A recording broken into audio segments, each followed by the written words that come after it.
अपने जंजाल में फंसा कर रखते हैं, जिससे मनुष्य की मुक्ति नहीं होती, ना ही मोक्ष की प्राप्ति होती है।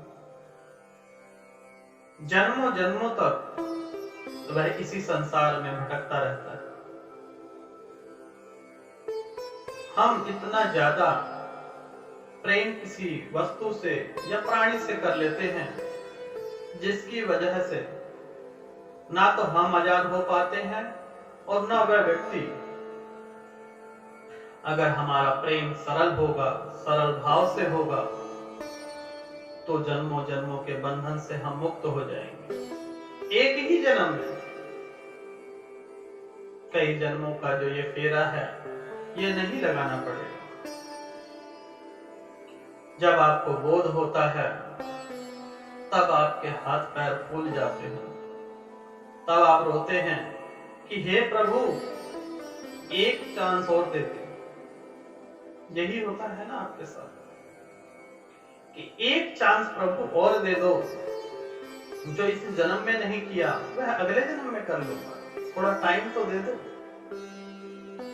लेकिन प्रभु ने जितनी चाबी बढ़ी थी, उतना ही चले खिलौना।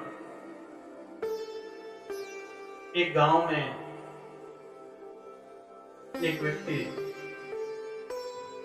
महाराज जी से मिलने आया और कहने लगा कि हे प्रभु,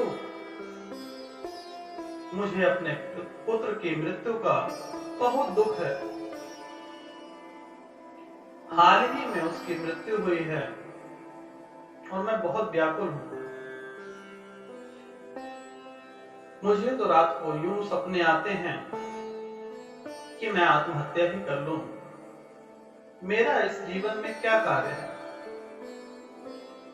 पिता और पुत्र का इतना मोह देखकर संत जी ने समझाया कि तुम्हारे कितने पुत्र थे?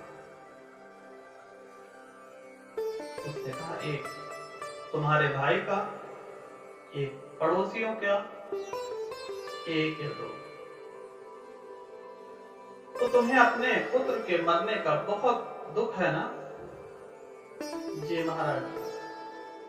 मान लो अगर आपके भाई के पुत्र की मृत्यु हो जाए, तब कितना दुख होगा? उससे कम होगा जितना मेरे पुत्र से हुआ। मान लो पड़ोसी के, थोड़ा सा और कम होगा। मान लो किसी दूर दराज गांव में। उसने कहा, नहीं, मुझे कोई दुख नहीं होगा। इसी प्रकार से जिसे हम जानते हैं, जिसे हम पहचानते हैं, उसी का हमें दुख होता है। अन्यथा इस संसार में लोग रोज जन्म लेते हैं, रोज मृत्यु होती है, लेकिन हमें कोई फर्क नहीं पड़ता। यही तो है मोह। यही मोह है जिसे हम त्याग देंगे। सबको एक बराबर सोचेंगे, एक बराबर देखेंगे।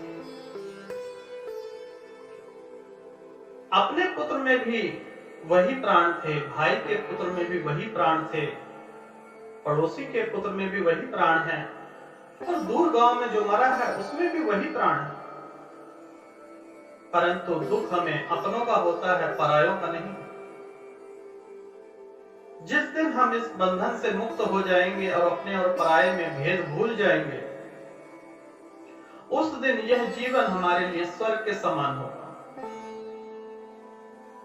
अन्यथा रो रो के नरक भोगी हम स्वयं बनेंगे।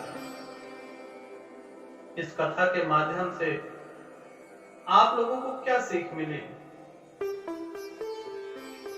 कि जब तक मोह का त्याग नहीं करेंगे, तो यह संसार आपके लिए नरक है। जिस दिन आपको मोह का त्याग कर देंगे, यह जीवन आपको स्वर्ग लगने लगेगा। एक दिन भी कई सालों से बड़ा हो जाएगा। आज मोहलत मांगते हो कि अगला जन्म मिले, परंतु जिस दिन मोह का त्याग कर दोगे, उस दिन आपका जीवन स्वर्ग बन जाएगा।